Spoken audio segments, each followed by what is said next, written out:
Buenos días.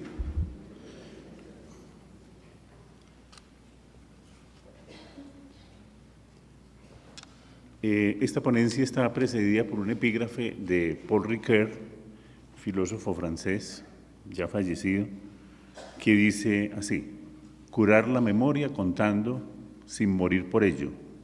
Ese es el poder de escribir. Con esta ponencia yo pretendo mostrar que el tema de la formación ciudadana y de la pedagogía de la memoria son, si se quiere, la de máxima urgencia en la escuela colombiana de hoy.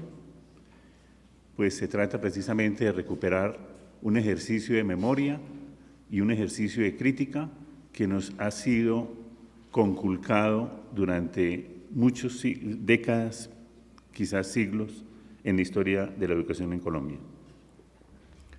Divido la exposición en 4 partes.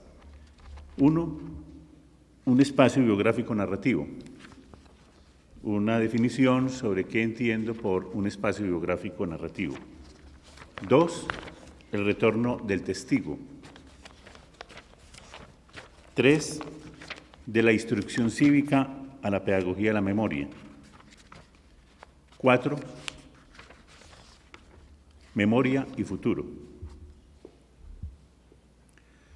Sobre el espacio biográfico narrativo, muy brevemente hago alusión a un concepto tomado de la profesora de la Universidad de Buenos Aires, Leonora Arfuch, sobre espacio biográfico entendido como ese complejo de expresiones en el orden artístico, en el orden cultural, pero también en el orden político de los medios de comunicación y en las instituciones educativas, según el cual hay una, por decirlo así, pulsión por contar los incidentes de la vida cotidiana a otros. Hay una pulsión por contar a otros lo que nos pasa y de por qué nos pasa lo que nos pasa. Precisamente Paul Ricoeur consagró toda su vida a demostrar que el tema de la narración de lo que nos pasa y de aquello que nos ha pasado, lo que nos contaron desde la cuna, es un ejercicio de identidad narrativa. Dicho con otras palabras, nosotros somos las historias que nos han contado y las historias que contamos a otros. Justamente uno puede revisar lo que ha sido la producción, digámoslo, en el amplio espectro cultural, si se quiere, contemplando las artes visuales, el cine, el teatro, la narrativa testimonial, incluso la televisión, particularmente las telenovelas, particularmente en los últimos 15 años, a partir del año 2000, y encuentra efectivamente que hay una explosión biográfica. Desde luego, predominan las historias de narcos, las historias de los famosos, las historias triviales e insignificantes, pero también, poco a poco, paulatinamente, ese conglomerado tan diverso, tan plural, que son las historias de las víctimas de la violencia en Colombia.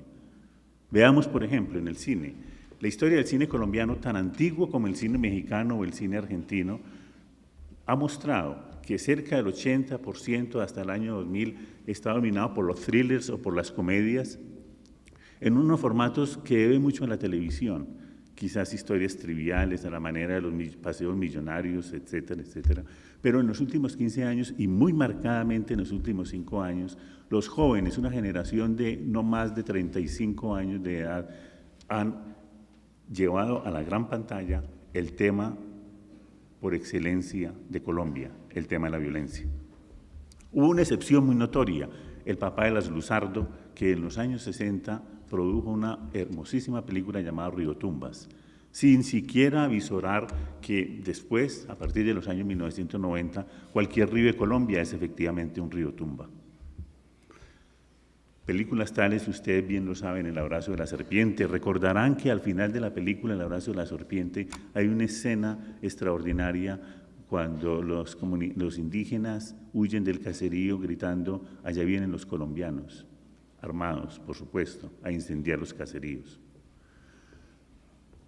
Está Los colores de la montaña, está esa bella película Pequeñas Voces, un ejercicio hecho por Carrillo, profesor de la Universidad de los Andes, con sus alumnos, a partir de recoger 160 narraciones visuales y narraciones orales de niños que estaban entonces confinados en un edificio abandonado del centro de Bogotá, de donde finalmente escogieron 60 y por costos de producción aparecen 4 historias cruzadas en esa bella película que son Pequeñas Voces, donde solo se escuchan las voces y los dibujos narrados por los propios niños y no se escuchan las voces de los adultos, solo barbarismos que son efectivamente los soldados de la guerra. Muchas otras películas, sería muy largo enumerar, pero esas no son muchas, es un manojo de películas, pero repito que en los últimos años están mostrando esa nueva tendencia a llevar a la gran pantalla nuestro tema por excelencia, el tema de la violencia y por qué nos ha pasado lo que nos ha pasado. En el teatro, el Ministerio de Cultura hace 5 años hizo un proyecto, hace 4 años escasos, un proyecto de hacer un recuento, hacer una especie de estado del arte o recopilación de las obras, guiones producidas, llevadas a las salas o a los escenarios en salas cerradas o en el teatro callejero, y se les desbordó cuando llegaron efectivamente al primer centenar y lograron hacer un segundo tomo recibiendo una denominación. Es un teatro de la catástrofe, o es un teatro del acontecimiento social, como lo llama un profesor de la Facultad de Teatro de la Universidad de Antioquia. Es, en fin, un teatro de la memoria o teatro de la violencia. Yo prefiero el nombre teatro de la memoria. El cine, el teatro, la narrativa testimonial. Podríamos citar muchos textos de narrativa testimonial. En primer lugar, valga citar todo el trabajo de Alfredo Molano durante toda su vida, 40 años, no solo haciendo crónicas de lo que es efectivamente el país profundo, el país que no aparece todos los días, salvo en las crónicas judiciales de los grandes medios de comunicación, pero también esa reflexión de las víctimas en varios textos, tales como Desterrados, El último a lomo de mula, en fin, las crónicas de Alfredo Molano, que tuvo además un episodio que fueron crónicas audiovisuales, pero básicamente esas crónicas periodísticas más las columnas dominicales en El Espectador.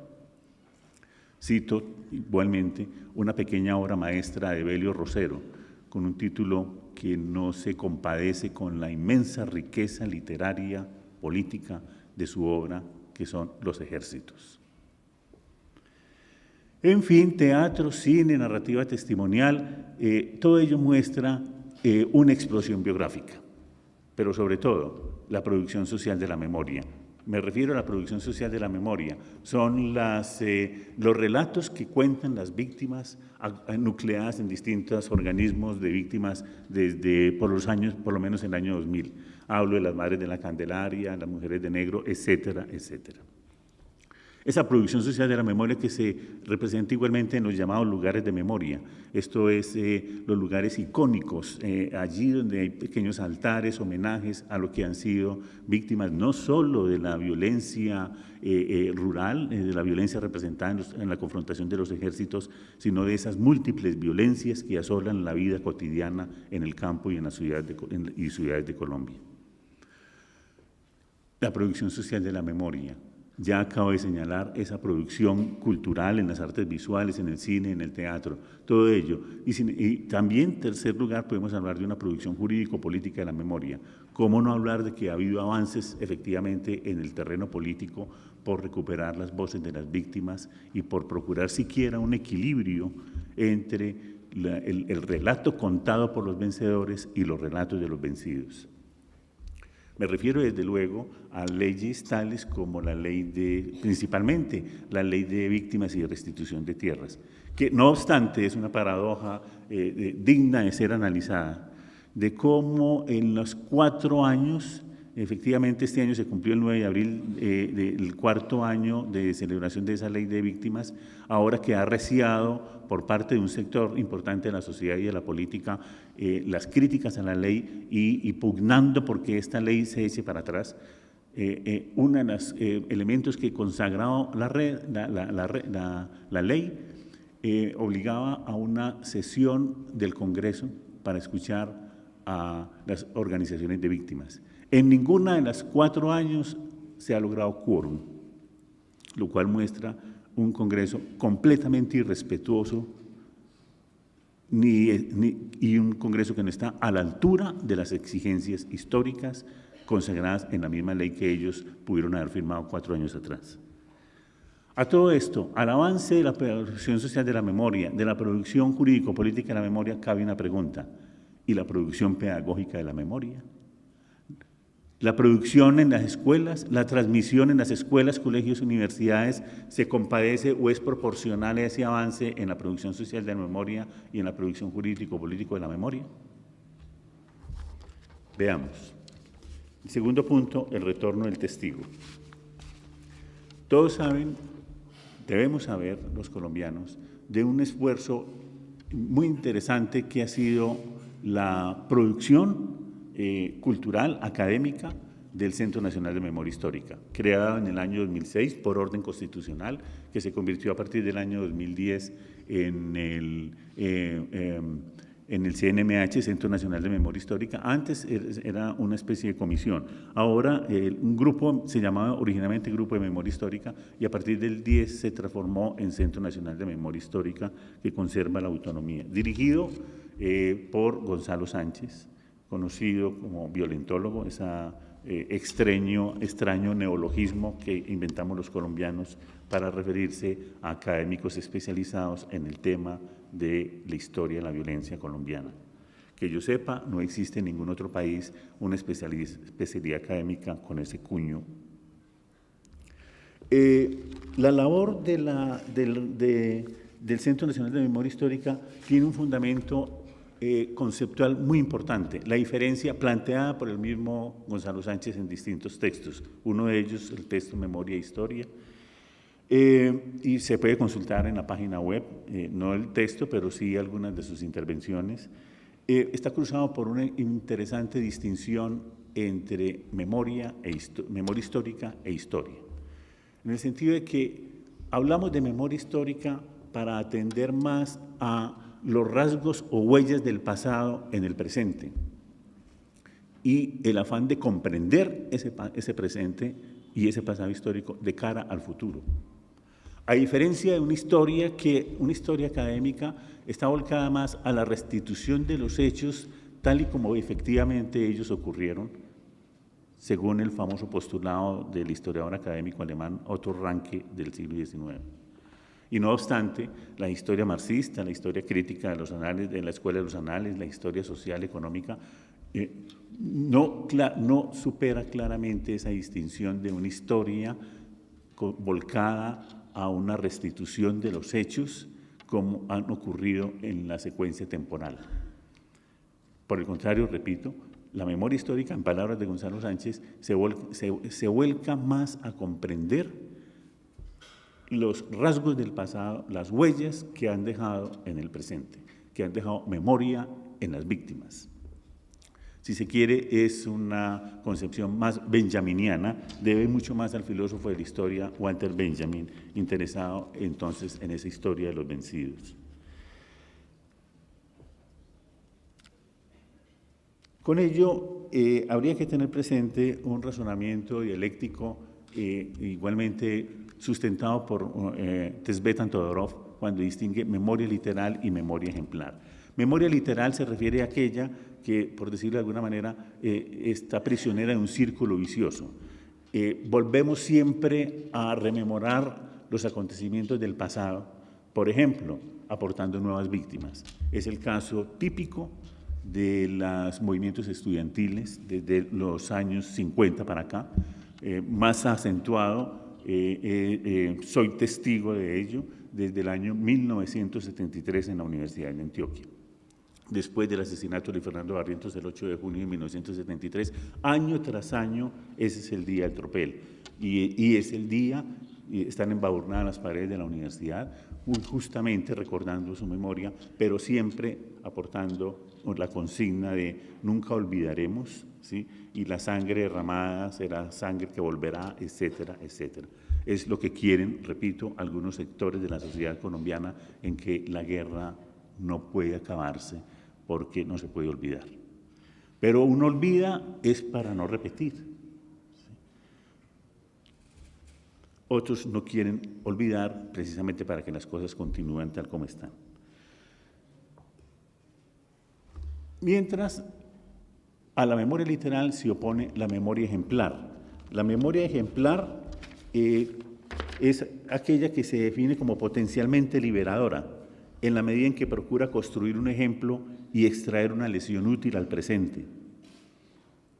La segunda, la memoria literal, repito, la memoria literal, por el contrario, conlleva el riesgo de que los acontecimientos recuperados permanezcan en un estado intransitivo, haciendo extensivas las consecuencias del trauma inicial a todos los instantes de la existencia, con lo que el presente queda sumido en las sombras del pasado.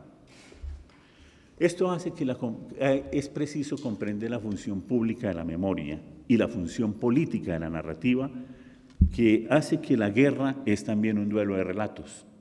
La guerra no solamente se gana en los escenarios de la batalla, y los colombianos siempre hemos perdido porque hemos considerado que la guerra está fuera de nuestras vidas cotidianas. La guerra está allá, en las selvas, en los montes. Mientras no ocurra nada en las grandes ciudades, la guerra no existe. Es lo que fundamentó, por ejemplo, una exposición supremamente interesante de Juan Manuel Echavarría a finales de la década de los 90, que se llamó La guerra que no hemos visto, un trabajo que hizo con desmovilizados tanto de las guerrillas como de los paramilitares y el ejército, donde narraban sus experiencias de guerra, y se tituló así, La guerra que no hemos visto. Y los colombianos que no han visto la guerra o que no tienen sus hijos que han participado o su familia no han pasado por la guerra, justamente, en buena medida uno puede presumir, son justamente aquellos que viven prisioneros de la memoria literal. La guerra que no debe nunca acabarse.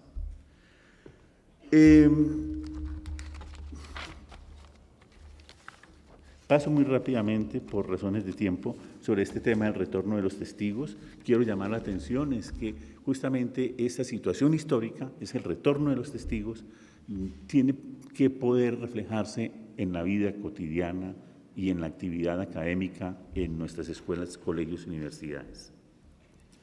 Riquer analizaba las tres condiciones de disponibilidad del testigo desde tres puntos de vista. Decía así, a favor de la presencia del testigo en la historia. Uno, la fiabilidad.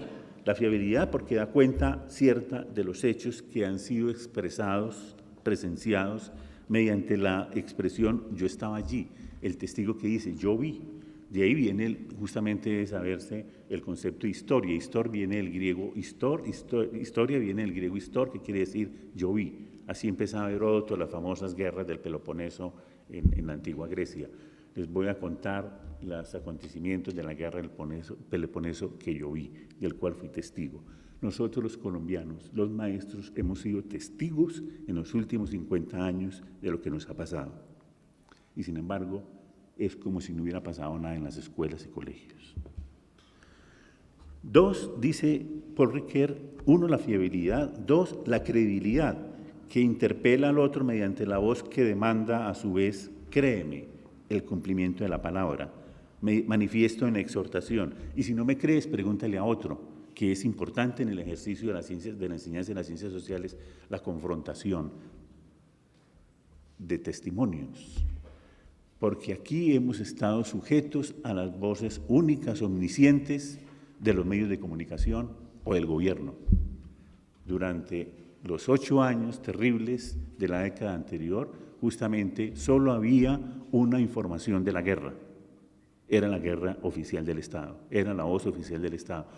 Y cualquier otra cosa, las voces de las víctimas, las voces de los otros bandos, uno como académico o como analista, uno no sabía cuáles eran esos testimonios. Y en la enseñanza de las ciencias sociales es ineludible el tema de las historias cruzadas, de la confrontación de los testimonios.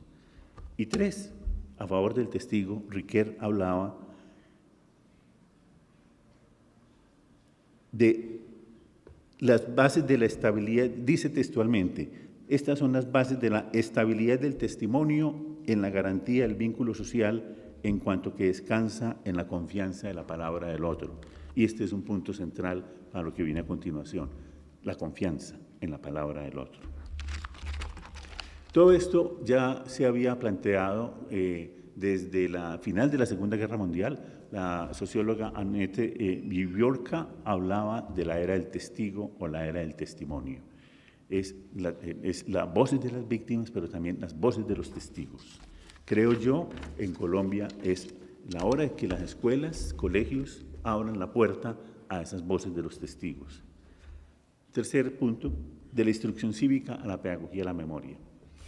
Ya lo señalaron mis compañeros que antecedieron, particularmente la conmovedora relato de Patricia. La historia de Colombia, la historia del currículo en Colombia está marcada por la instrucción cívica. A mí me llama mucho la atención esta palabra instrucción cívica, se dominó todo el currículo hasta el año 1994. Pero uno encuentra en la Ley General de Educación, la Ley 115 de 1994, el rescate de la palabra instrucción cívica. La instrucción cívica en el siglo XIX, ustedes podrán saberlo, fueron los manuales de urbanidad, el famoso manual de urbanidad de Carreño, tenían otros nombres, manual de buenas maneras, el manual de cívica, en fin. Pero en la Ley 115 en el 94 se mantiene la expresión instrucción cívica para enunciar etéreamente una enseñanza transversal, cito, de educación para la justicia, la paz, la democracia, la solidaridad, la confraternidad, el cooperativismo y en general la formación de los valores humanos. Hoy en día un demagogo sigue hablando, por ejemplo, de la moral colombiana. La semana pasada, en esa, uno quisiera que fuera absurda, caracterizarla de absurda, pero es tremenda realidad de lo que es Colombia, en las manifestaciones contra una cartilla que todavía no existe, ¿sí? Se pregonaba la defensa de los valores nacionales y de una moral nacional. Vaya, por Dios, qué invento teórico hablar de una moral nacional, ¿sí? Y una ética que es justamente lo que podríamos llamar una contraética. No es la defensa de la tolerancia, no es la defensa del respeto por el otro, sino la defensa del irrespeto con aquel que es diferente. La noción de instrucción cívica era corriente en las prácticas discursivas de los legisladores y de los políticos del siglo XIX para defender un concepto de ciudadanía restringida. Ustedes saben, ser ciudadano hasta el año 1957, lo saben muy bien las mujeres de Colombia, y mucho más allá, era el tema de poseer una renta determinada, ¿sí? Ser alfabetizado en un país completamente analfabeta. Estamos hablando de que hacia comienzos del siglo XX las estadísticas todavía nos arrojan más del 60% de la población analfabeta del país y es la minoría los que son electores.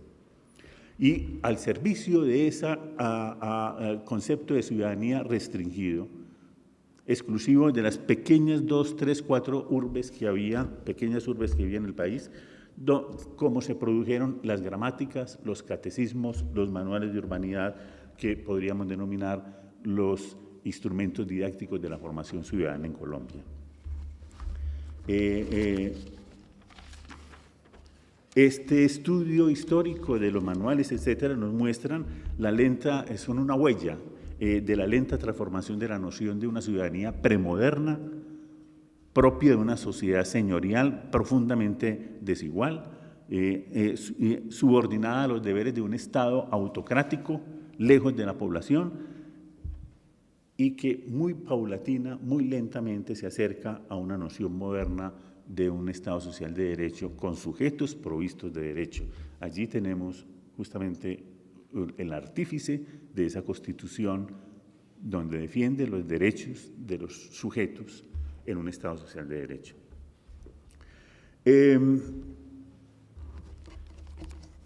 Dos instrumentos indivisos contó esa formación ciudadana del siglo XIX en su tránsito del siglo XX. Uno, la escuela, a la que se le asignó, y esto es un fenómeno no exclusivamente colombiano ni hispanoamericano, es un fenómeno propio de las sociedades modernas después de la Revolución de 1789, a la escuela le fue asignada la función de reforzar el amor patriótico, esta palabra tan extraña, tan digna de ser criticada, que es la palabra patria, nada más antinacional que la palabra patria, el culto más anticiudadano que la palabra patria.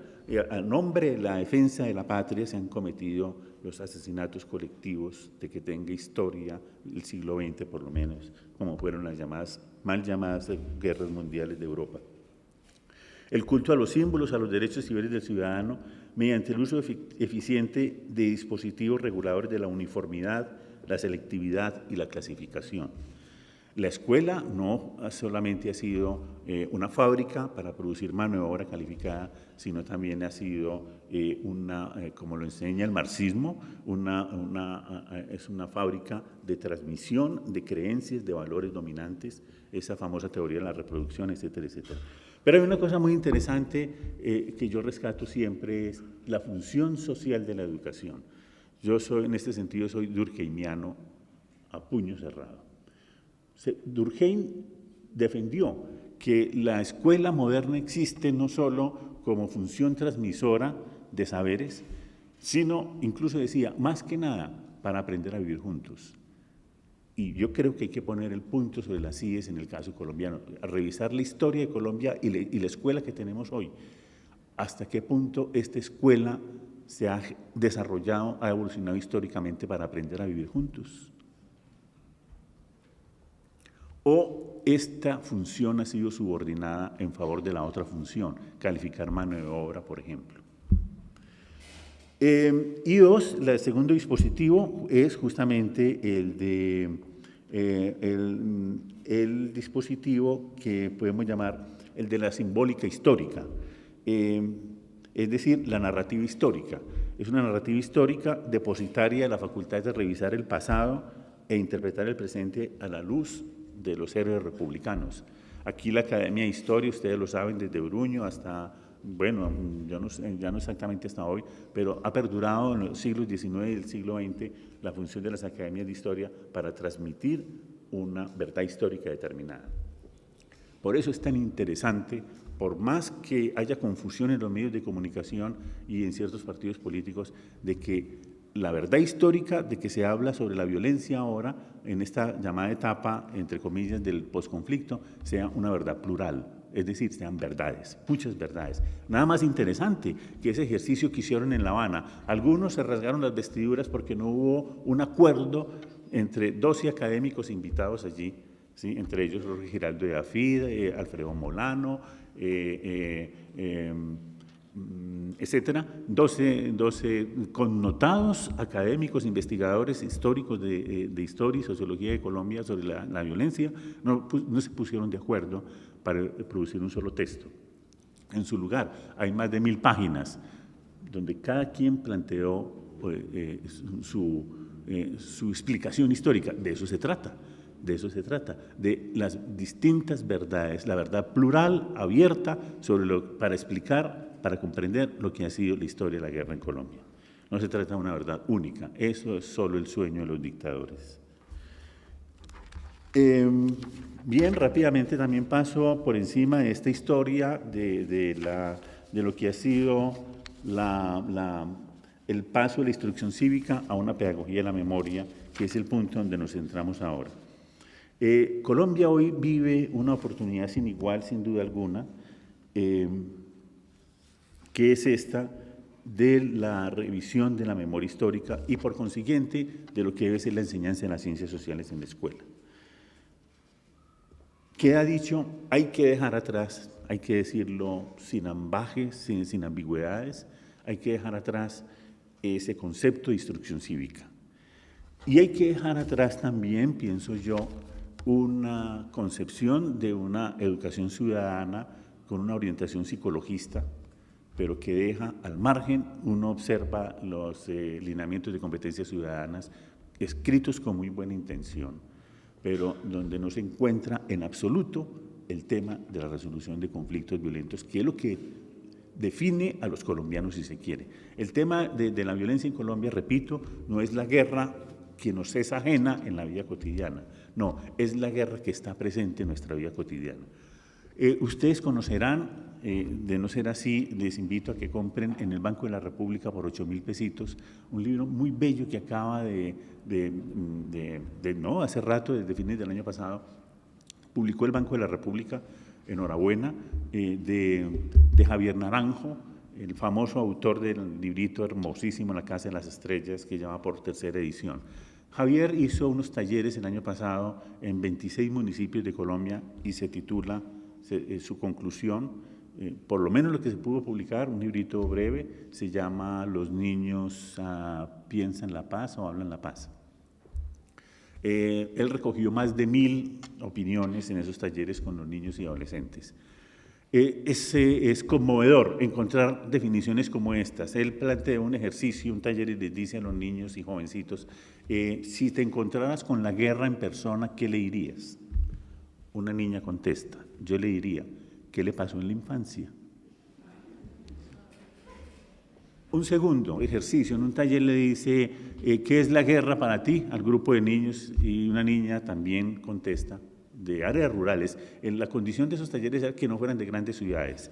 De Antioquia fueron, por ejemplo, El Retiro, que yo recuerdo, de otros fueron de municipios apartados del país. Una niña responde a la pregunta, ¿qué es la guerra para ti? Y responde, la guerra en mi casa es el fin de semana. Eso nos tiene que llevar a una reflexión muy profunda sobre qué es la guerra. Eso es.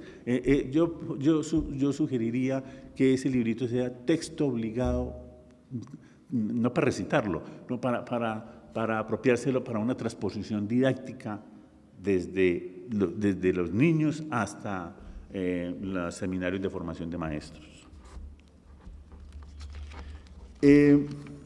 Voy terminando.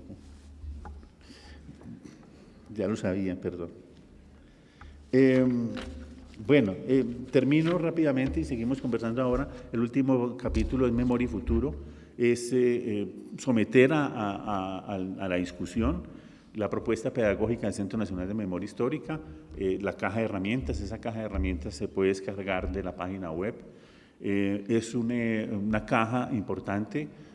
Yo tengo mis observaciones críticas con respecto a ello, pero antes que esas críticas, resalto ese trabajo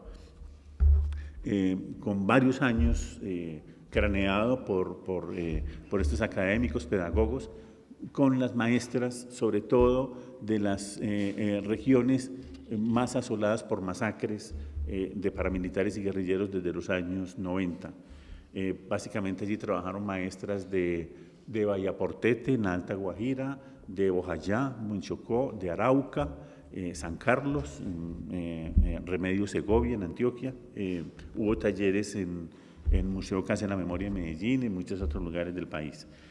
Ellos se centraron, sin duda alguna, en lo que constituye uno de los ejes metodológicos del trabajo de este Centro Nacional de Memoria Histórica, cuáles son las llamadas casos emblemáticos.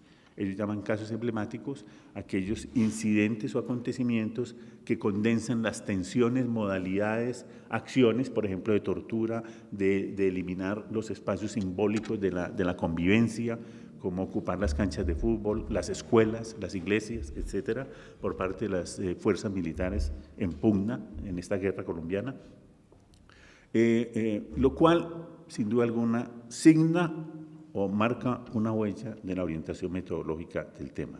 Ese es un punto bien crítico. No obstante, allí se rescatan conceptos tales como dividir en 3 planos la comprensión crítica de la memoria ejemplar, no memoria literal.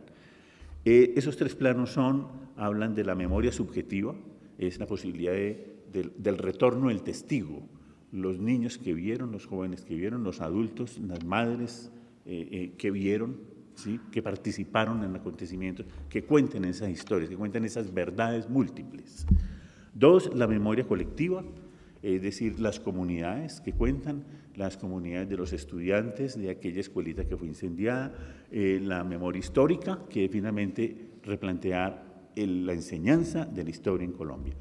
Termino con esta pregunta. Uno lo observa, yo lo observo en la universidad desde hace muchos años.